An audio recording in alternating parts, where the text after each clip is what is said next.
Fast forward, any come our channel so AGH Politics Avenue. Podcast or training because make headlines. Ne generally need to be exomo. Need him near home Brazil. Young Queen Sim. Fellas of Fosu Kwakye and I'm no say. What me make exposes how do we bring a year onia MPP amayukono abrana nado danko Akuffo ado etia kunyaso. Ose papa ne hwehwe ha makata she proye Addo krono. Nyasem koto akra yemunwa yensimu yehwe ne yeko ene de ba aha AGH Politics Avenue. But that's so wajembre ewa. Restrained. Okay. Because then my views could be misinterpreted to mean. You know, when I was coming to exactly, my views could be misinterpreted to mean that President Mahama has taken a position or the government has taken a position. So let me be clear that these are my personal views because the president has not spoken to me on what he makes of the existence of the OSP's office or the OSP, I beg your pardon, or his actions in relation to Mr. Kenofo. So it is important that I issue that disclaimer. Okay. Moro, my position on the OSP, its existence and its work have been consistent. In fact, if you check the tapes of my appearances on these programs, when Randy Abe used to rule the roost here, my postings on social media and all that, I have always doubted the functional necessity of the office of the special prosecutor because I don't see what they do that is exceptionally different from what all the other anti-corruption bodies do.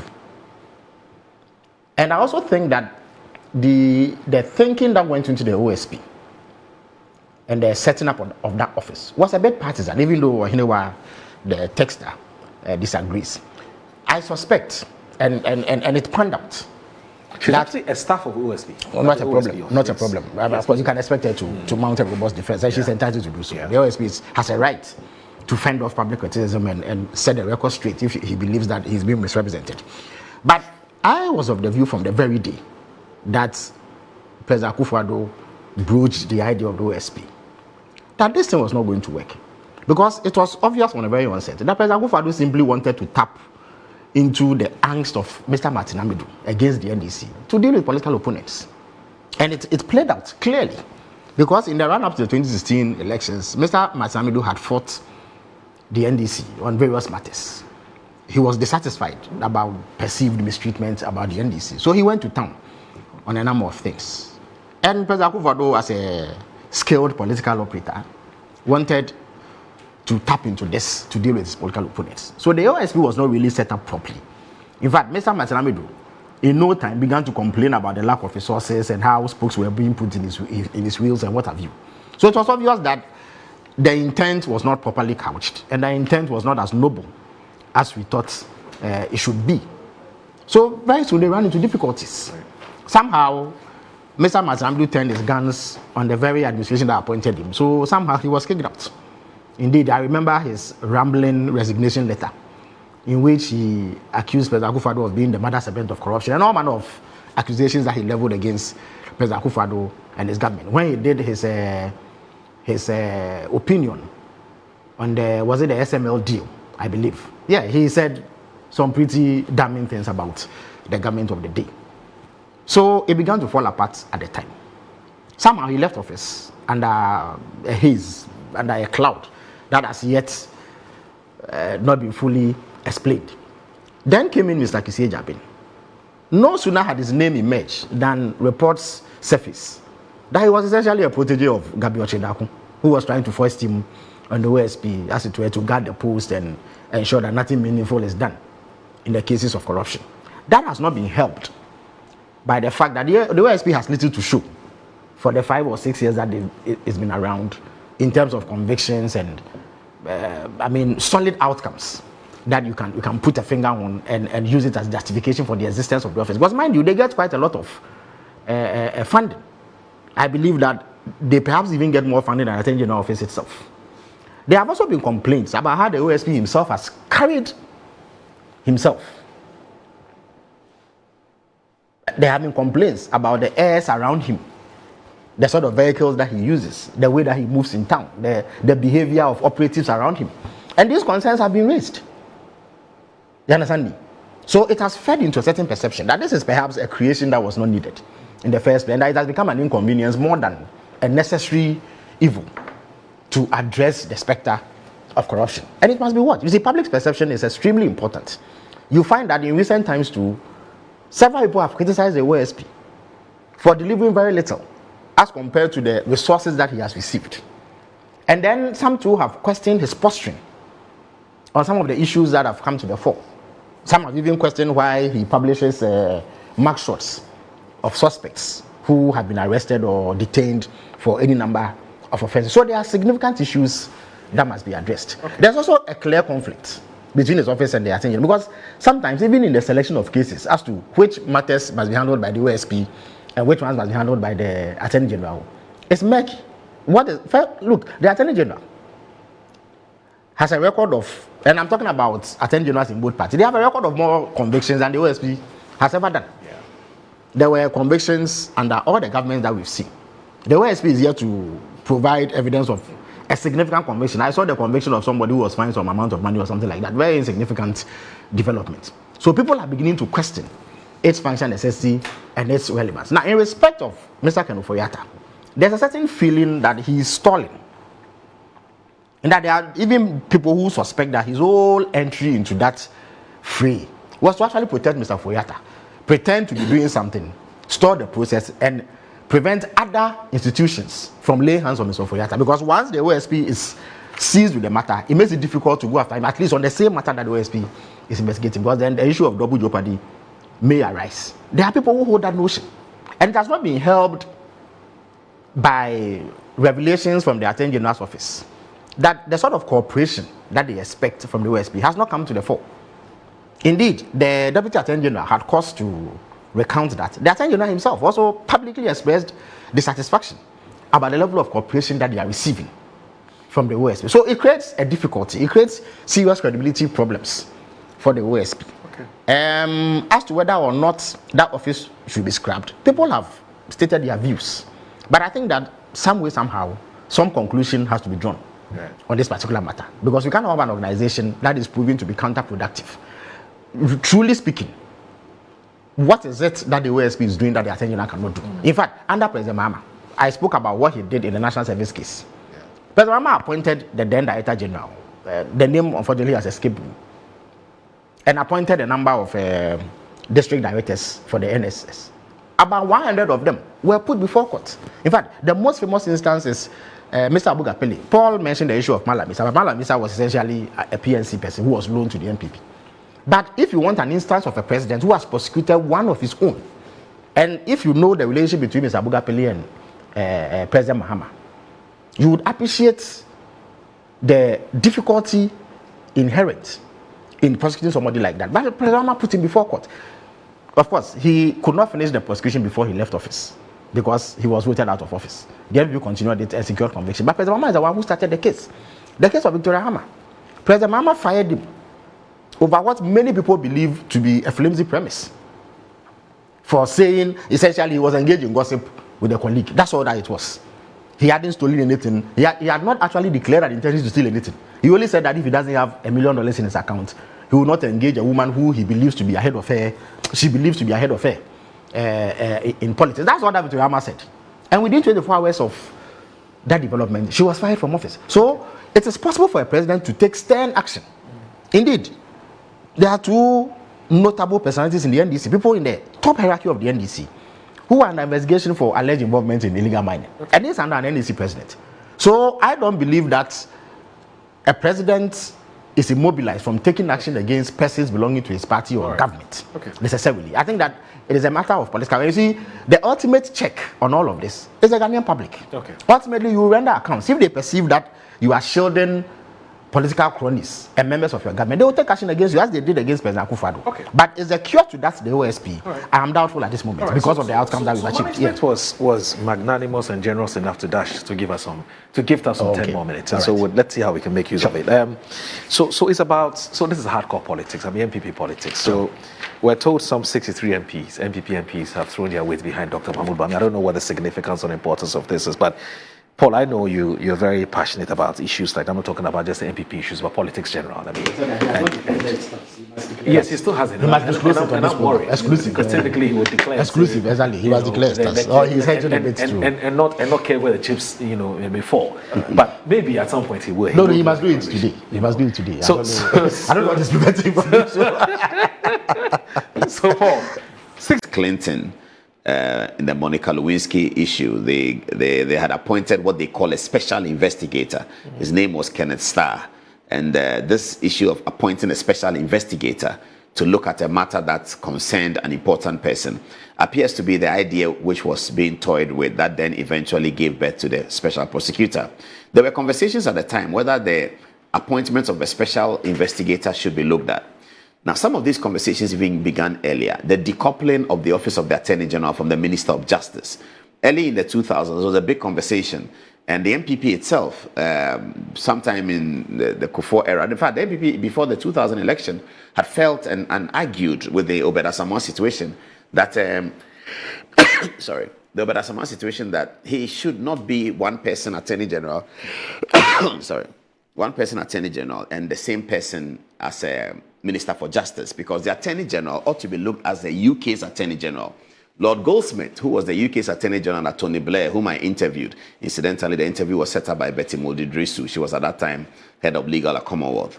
Lord Goldsmith is not a member of Tony Blair's government, but he was the UK's Attorney General. That's how they do it over there.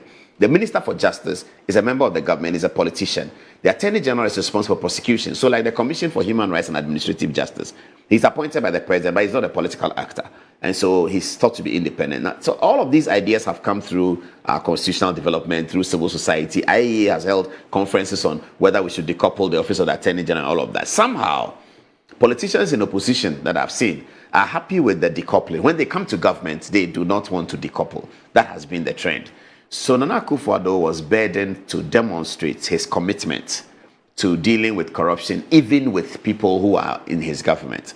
And so this idea of special prosecutor came up. During the conversations, the constitutional provision allows the Attorney General to have other people prosecute. So it became quite complicated at the end of the conversation, where it was agreed within the MPP's Akufo-Addo's cabinet that in fact you cannot appoint a special prosecutor except if that person is nominated by the Attorney General, because you might be violating the provisions of Article 88. So it then became that the Attorney General must then nominate whoever was going to be the special prosecutor. Then they then looked at it, nominate him, and then what happens? Then it was decided that under the Special Prosecutor Act, you submit him to Parliament for appointment committee hearings, similar to the level of a minister and a deputy minister. Under what office was he going to operate? He was going to operate under the Office of the Attorney General. Then the question comes back again, if he's supposed to prosecute government's people and anybody, and then he's operating under the Office of the Attorney General, what if he decides to prosecute the Attorney General? All of these conversations came up, and it looked very complicated. Anyway, Katenda Akufo-Addo went ahead to do it and had Martin Amidu in there.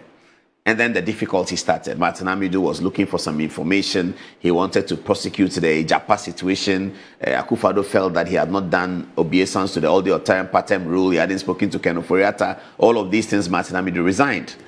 Then comes another OSP.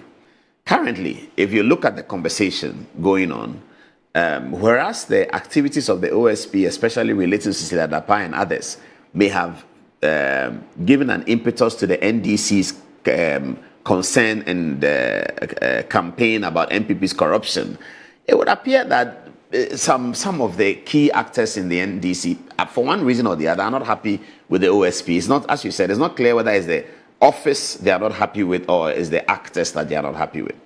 Last week, we saw the exchanges of conversations, beginning actually in the media, where bloggers were saying that there's a problem between the Attorney General and the Office of the... And then eventually letters came out where the Attorney General is asking for letters from the OSP. The OSP had written some letter to the Chief of Staff, something like that, that he was looking for Ken Ofori-Atta's extradition. The Chief of Staff had just forwarded a letter to the Attorney General, appointed at Article 88. Attorney General says, I'm looking for some letters. It hasn't come. And then the OSP's PR, Samida, comes out and said that there's no problem. We are cooperating and we are doing the work. We have not heard from the Attorney General yet. Yesterday, at the press conference, Dominic Ayini said that there is cooperation, but he's not happy with the extent of the cooperation. So I don't know whether perhaps Parliament must have another look at it and see how to strengthen the office of the OSP or how this would happen. As for extradition, it's never been in the history of international politics and international law, it's never been an easy matter. Extradition is not that simple, especially where you are an African country, third world country, and It is thought that your democracy is not well advanced. It is thought that your democracy still has heavy doses of political discretion. It is thought that your democracy still has heavy doses of partisanship, and then you want to extradite a political opponent. It's always going to be difficult, even between UK and America, between UK and Russia, between UK and Cuba, between America and Cuba, Afghanistan. It's always going to be difficult. International law and international politics does not allow for a simple extradition. You have to make and convince that there's a clear basis for it, that this is not political witch hunt, this is not anything political. And that's what I think I heard, I don't know, I say Sremsai said that they need a proper solid docket showing a lot so that they can proceed with the extradition of Ken Ofori-Atta. There is the lady, the former Maslock lady, Tamaklo, who was convicted by a court, actually. A court convicted her. Sedinam Tamaklo. A court convicted her. And the extradition processes began. I don't think that extradition has been concluded, even when it was based on a ruling and the decision of the court. Because the country that you want to extradite her from are going to look at all the circumstances. They are going to read around the matter. They are going to be sure to convince themselves that there's nothing political in this. Because if there's something political in it, the person has a right. And they don't want human rights being abused. The whole world recognizes human rights as the most fundamental right of every human being, given by God, inalienable right, as they call it. So that's, you have convicted her by a court of competent jurisdiction. They will have to interrogate that properly. That is why those processes are still going on. So I can understand the frustration of the Attorney General. If he has to begin extradition processes and he doesn't have much, even where there's conviction, you still have to defend it and evidence it in a very strong way. And here there's no conviction. How is he going to begin the extradition? I mean, a case has been sold to Ghanaians, especially NDC foot soldiers, that Ofori-Atta did something very wrong. That Ofori-Atta stole money. Ofori-Atta did this and that and that. Things have been said by the investigative agencies. They've talked about SML. They've talked about some Chinese company. STL. It's not STL. A Chinese company relating to ECG. I forgot the name there. To come. Yes, something. Yes. And that Ofori-Atta was involved. They've talked about COVID spending, and that Ofori-Atta was involved. They've talked about Sputnik, which is also vaccine, that Ofori-Atta was involved. They've talked about all of these things. But how to put together a very solid case to convince American authorities that truly you may have done something wrong, so please, let's go. As the Attorney General said, the extradition that occurred from Ghana to the United States took 6 years for the FBI to put the documents together, and eventually came to Ghana and convinced Ghana that, look, this guy has committed the offense, and so we need him. So the issue is the staff. Does the investigative institution have the staff, the requisite staff, to be able to build that kind of document that will stand the test of time? I don't know. And these are the things that we have to find out. But it's not very healthy that you find the OSP office that is supposed to be an agency under the Office of the Attorney General, and the Attorney General says, give me a document, and they can't find it. I mean, I think perhaps civil society will have to intervene and investigate the relationship and what it is. But yes, there are all sorts of rumors about what we should do with all of these investigative agencies. I'm sure for someone like you, you'd feel vindicated because you from the onset believed that this OSP thing is not going to go anywhere. You've had your own issues with how they've gone about it. It was always going to clash with the Attorney General's work. And I think that the best way for us to do is to decouple, if we can, if we have the political will. It's a major political will we need to gather to decouple the Office of the Attorney General. Any other effort will always find its way clashing with the Attorney General one way or the other, and it's always going to be complicated. So I think that civil society must begin to look very strongly at how, I don't know whether Kwesi Prempeh's Constitutional Review Committee is looking at it, but we have to look very strongly at how we can look at decoupling the office of the Minister for Justice and that of the Attorney General, who is supposed to be the principal legal advisor to the government, including you and I who are not in power. And that anybody can walk to the Attorney General's office and make a complaint against anybody. And that the Minister for Justice is a political Minister for Justice who sits in cabinet. And that the budget from the Ministry of Finance goes to the Office of the Attorney General separately from that of the Minister for Justice. And then we have to determine the tenure of the Attorney General, whether his tenure is going to be coterminous with the President or not. I really believe that that's where the conversation should go if we're really serious about getting justice delivery cleared out of political and personal and political vendetta and witch hunt and all of that. All right. So there's a lady who sent me a message. She's called Ohiniwa. I think I've known her for some time as a journalist, but I think now she works with the office. of the special prosecutor. She sends a message, says, "Good morning, guys. I'm quite lost at the brouhaha over the OSP thing. Now, the OSP, at the very least, has prosecutorial independence from the AG. And it says in law, and most importantly, in practice, the OSP has gone after both MPP, i.e. CC Adapa and Kenoforiat, and NDC, i.e. President Mahama and the Airbus scandal.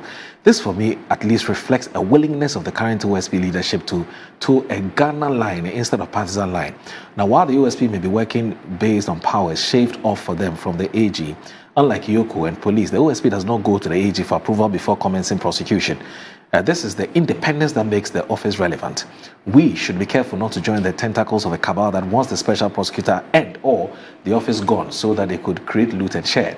This cabal is bipartisan and sees the OSP as their only treat. And she continues to say the OSP was created by political administration, but the OSP was not created as a political tool or a partisan convenience. The creation was a fulfillment of Ghana's obligation under the United Nations Convention Against Corruption.